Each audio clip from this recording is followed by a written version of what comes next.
Nyai 78 tahun, nyasar sampai ke Sukabangun 2 Palembang karena ngalami pikun, sehingga kebingungan nak balik ke rumah. Anggota SPKT Polda Sumsel yang dapat laporan, ngantar ke Nyai tersebut balik ke rumahnya.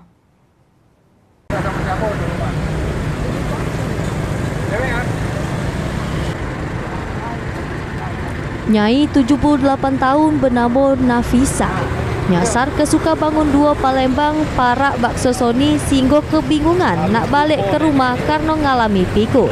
Warga sekitar yang selik Nyai tersebut melapor pihak kepolisian. Anggota SPKT Polda Sumsel yang menerima laporan langsung bergancang menyelamat ke Nyai yang beralamat ke di Komplek Taman Indah Masker Ebet, Alang-Alang, Lebar, Palembang. Polisi yang berupaya nyari rumah Nyai tersebut membuah ke hasil.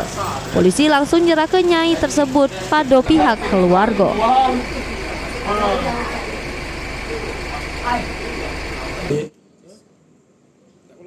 Tiket siaga SPKT Polda Sumsel mendatangi lokasi dan langsung melakukan pertolongan, dan kemudian berdasarkan alamat yang ditemukan di TKP yang dibawa KTP yang dibawa oleh korban ataupun nenek lansia ini, dan berhasil disampaikan ke pihak keluarga. Pihak kepolisian menghimbau masyarakat untuk ngelapor amun meminta pertolongan dengan nelpon call center 110.